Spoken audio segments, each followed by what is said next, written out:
Well, this is a bummer. It looks like EA is just completely done with the Steam Deck. After that, let's talk about if you're going to switch away from Steam. And finally, there's 2 new games that got Steam Deck specific updates that I wanted to highlight here on the channel because you might want to play them. How's it going, everyone? As always, my name is Jimmy Champagne. This is Deck Ready, my channel all about the Steam Deck. I hope you right there are having the best week possible. I hope everything is going right for you and that you're having a great day as well. It would make my day great if you subscribe to the channel and set your notifications to all, but let's get into the first news story here, which is about EA, who makes my favorite racing series, Need for Speed, and a lot of other games I like Battlefield and now Skate, but they refuse to support my favorite platform, which is, of course, the Steam Deck. So there's been a growing trend with EA over the past 6 to 8 months where games that are multiplayer that traditionally worked fine on Steam Deck and still had healthy player bases like Battlefield 1 and Battlefield 5 and a few others randomly out of nowhere get updates that make them inoperable on the Steam Deck because of anti-cheat solutions. I'm pretty sure with Battlefield 1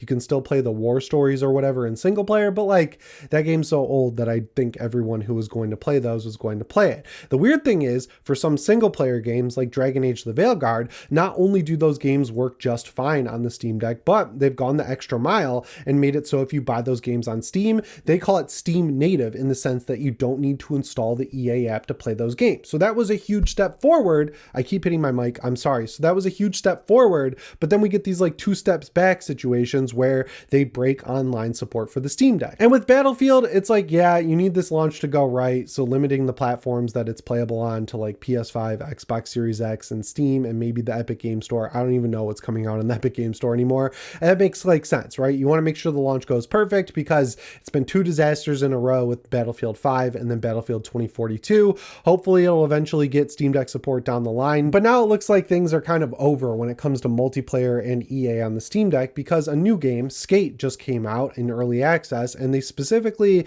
call out the Steam Deck and say it's not supported. But they also don't make you use the EA app, so it's kind of confusing. You're listening to your customers from one perspective who are hey, your app is unnecessary, it sucks and it reduces performance. There's no reason to have it in these games. And they're okay, yeah, we want more sales of our games. People are telling us that they're not buying our games because of this app. That's fine. And then you've got this other perspective of people who are hey, a lot of your games work fine on the Steam Deck because for some reason the Frostbite engine runs well on the Steam Deck. I'd like to play these games on my Steam Deck. And they're kick rocks. We're not going to support that device with our Javelin anti-cheat software. So with some developers, like I said earlier, especially the bigger ones, it is understandable because we're a small group. We're a very dedicated group, but we're a very small group. And when they're on their budgeting sheet, they're oh, that's an easy line item right there. We'll just write that off. We don't want to spend the time or money making sure these games work on Steam Deck. But with Bungie and EA in particular, it honestly feels like a targeted attack. When they talk about it, it feels like there's a little bit of malice behind it. No, it's not going to work on the Steam Deck. Stop asking, versus we might address this down the line. It's not going to work at launch, but just hang tight. Once we get the launch figured out, we'll start looking at these other things people are asking for. Have you noticed that? Am I crazy? There's got to be some reason outside of anti-cheat that makes these developers just look at Linux and the Steam Deck and say, we are never going to support that. And I don't understand it because, the cheaters are not on Linux. If you look at where people are cheating from, most of the easiest to install apps are on Windows, and it's not like they're going after Microsoft for this and asking them to figure out how to get anti-cheat to work better, or at least build it into the operating system itself. No, the whole onus is on these developers, and then they come up with Javelin or any of these other softwares, and I don't think it would be that much more expensive to just get it to run on Linux. I understand that it's mainly because it's kernel level and maybe that screws things up, but I think there's enough people on Steam Deck who would want to play Battlefield 6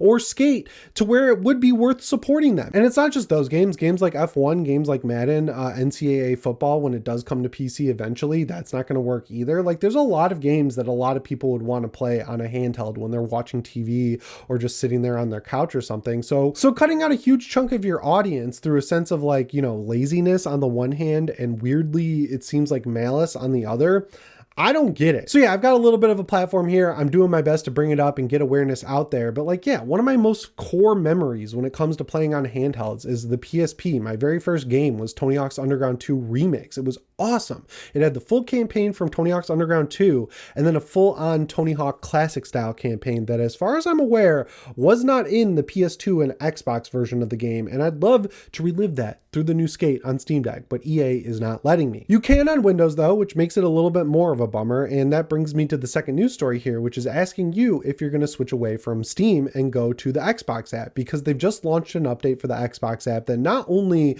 pulls in your Xbox games that you install through the app, but it'll look through your entire SSD, your hard drive, your SD card, whatever you're using, and grab Steam games that you have downloaded to your computer and populate them within the Xbox app. There's also a dedicated app section, so things like web browsers, Discord, and everything else can be now launched from the Xbox app. And I honestly think that's cool, specifically because you could do this on SteamOS. I did it on my Bazite PC upstairs, where I installed Discord on the PC and then I added it as a non-Steam game. So when I was playing Borderlands over the weekend with my buddies, I was just running Discord in the background. I could switch to it with a controller. I use Steam Input to switch it to controller, works as mouse and keyboard.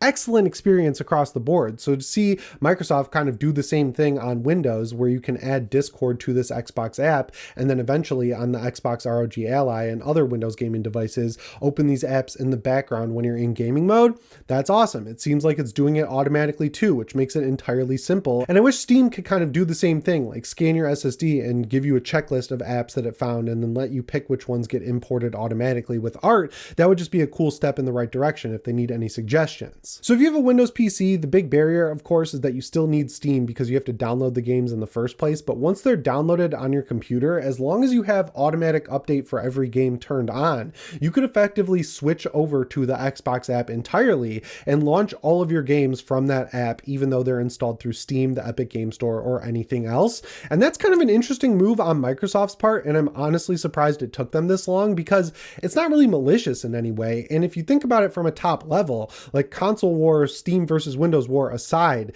it just kind of makes sense for the Windows ecosystem to be housing all of your gaming stuff that you would use within one app. It sucks that it took competition from Valve to get them to actually wake up and do this, but as someone who bounces between a Bazite PC, which is effectively SteamOS, which works great, and then has to come down here when my wife wants the TV for reality TV shows and use my Windows computer, it's kind of a bummer going back to the Windows computer, because the gaming side of it is so segmented from the desktop side of it that I don't use, because my main work computer is a MacBook Pro, because I use Final Cut, because Austin Evans taught me how to use Final Cut and I abandoned Premiere, and I'm not going to relearn an entire editing piece of software. So like my gaming computer is only for games, so I'm not even using the vast majority of the features that it's supposed to have. So like updating the Xbox app to make it work as a game console, at least on the surface, is a cool thing. I'm just never going to switch away from Steam, but I was curious if any of you out there, because I know a lot of you are subscribed to Game Pass, are going to take advantage of this feature. So let me know down in the comments below. But now let's round out the video with two games that just got Steam Deck specific updates. It's happening more and more lately, and I'm really excited about it. The first one is Ready or Not, and on the surface, when you look at this game, it just looks like one of those games that wouldn't work well on the Steam Deck because it has great graphics. It's a hardcore shooter. It's got a lot of effects going on. Some of the levels are pretty big, like the oil rig and the Dark Waters DLC, but if you've ever watched Santiago's breakdown of the gameplay, it actually works pretty well at medium settings. Like you can get it to run at between 40 and 50 FPS, or just lock it at 30 to keep it consistent across the board. And because the game is slow paced, it actually works well on the Steam Deck. There's no sprint, there's no run. You walk through every level. It incentivizes being slow, careful, and calculated. So if you're talking about first person shooters, it is a game that's pretty much built for the Steam Deck, whether they intended it to be or not.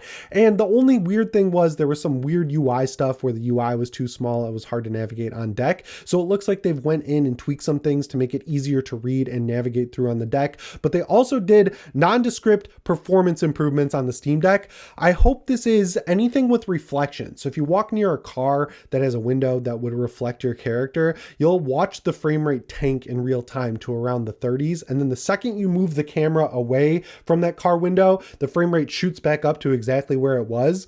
I'd love to test this out tonight, and I definitely will, but that's one thing I think they needed to address. And also, because I'm pretty sure it's an Unreal Engine 4 game, it did have a little bit of weird stuttering once in a while, so that would be something I'd like to see addressed. But the cool thing is, if you have a main gaming PC in addition to your Steam Deck, when they specifically target the Steam Deck for performance, it just helps everything across the board because the Steam Deck is such low-powered hardware. So if they can optimize without sacrificing quality, it just helps every piece of hardware out there. And I think that's a net good, which is why I'm always excited when other developers start targeting the Steam Deck. I like this game a lot because, you know, it's like one of the most mature shooters out there, I would say. There is some goofy stuff, like the AI dialogue is pretty weird sometimes, and like some of the NPCs getting weird poses. I don't know how far I can back up. They'll like pose like this and like move back and forth like that.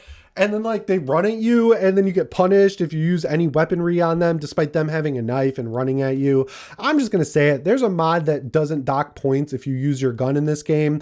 I would install that mod because the AI is not amazing, especially on the NPC side, and the Overwatch Commander AI is a little bit, you know, it's not on your side. It always sides with the criminal over you. And I don't necessarily love that, but overall, one of my favorite shooters in general. So being able to play it with decent performance on the Steam Deck is honestly feeling a little too good to be true, if I'm being real. So shout out to Void Interactive for going through the work to optimize it for Steam Deck. The second game that got an update is Stalker Legends of the Zone Trilogy. Now, I was an outlier when this dropped, I will admit it. People were not super down with the changes because there are a lot of Stalker diehards out there who still play that game after like decades of it being out, and apparently it dropped performance and the FSR didn't look great. But in my experience, I played a lot of Shadow of Chernobyl on the Steam Deck.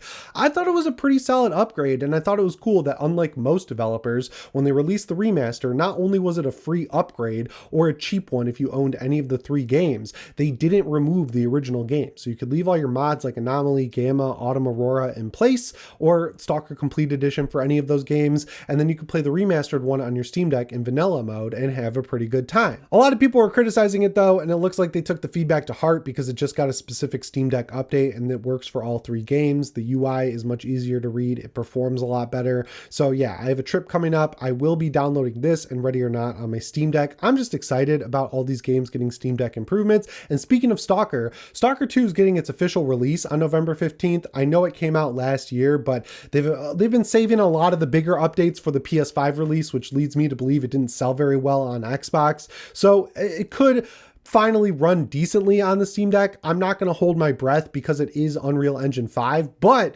another Unreal Engine 5 game that's coming out next week is Silent Hill F, and apparently I've been hearing through the leaked review from DualShockers on Reddit that it runs extremely well and looks phenomenal on PS5, so it could be yet another game in Unreal Engine 5 that works well on the Steam Deck after Chronos: The New Dawn. So like, yeah, so on the one hand, you've got the EA situation, you've got Borderlands 4, that sucks, but then on the other hand, you've got Silent Hill F, you've got these games getting native Steam Deck updates. I'd say there's more positive stuff going on than bad. If you want a good laugh, check out Randy Pitchford's Twitter. He's like the PC Master Race Reddit, going crazy on people saying they're like, hey, I wish this game would run at all on my 4060 because that's the most popular card on Steam. But, you know, Borderlands 3 runs well and doesn't look any different from Borderlands 4, so I'm not sure why that game is such a nightmare. Like I said at the beginning, I hope you are having a great week. Anyway, guys, as always, my name is Jimmy Champagne. I'll see you in the next one. Thanks for watching and shape on.